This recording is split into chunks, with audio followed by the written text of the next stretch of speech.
আসসালামু আলাইকুম। আজকের এই ভিডিওতে দেখাবো কিভাবে আপনারা আপনাদের যে Facebook আইডির পাসওয়ার্ড রয়েছে সেটি পরিবর্তন করবেন। তো কথা না বাড়িয়ে চলুন শুরু করা যাক। প্রথমে আপনারা Facebook ওপেন করে নেবেন। এরপর উপরের বাম পাশে থাকা মেনু অপশনে ক্লিক করবেন। এরপর নিচে স্ক্রল করে সেটিং অ্যান্ড প্রাইভেসিতে ক্লিক করবেন। এরপর এখান থেকে সেটিং অপশনে প্রবেশ করবেন। এখানে অ্যাকাউন্ট সেন্টার নামে একটি অপশন দেখতে পাবেন, সেটিতে ক্লিক করবেন। তারপর এখানে পাসওয়ার্ড অ্যান্ড সিকিউরিটি অপশন দেখতে পাবেন, সেটির উপরে ক্লিক করবেন। এরপর চেঞ্জ পাসওয়ার্ড অপশনের উপরে ক্লিক করবেন। এরপর এখানে আপনাদের ফেসবুক প্রোফাইল ও ইনস্টাগ্রাম প্রোফাইল থাকলে তা শো করবে। আমরা ফেসবুক যে প্রোফাইলটি রয়েছে সেটির উপরে ক্লিক করব।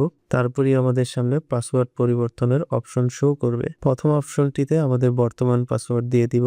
এরপর মাঝের বক্সটিতে আমাদের নতুন পাসওয়ার্ড লিখে দিতে হবে এবং নিচের বক্সটিতে আমরা নতুন পাসওয়ার্ডটি পুনরায় টাইপ করব।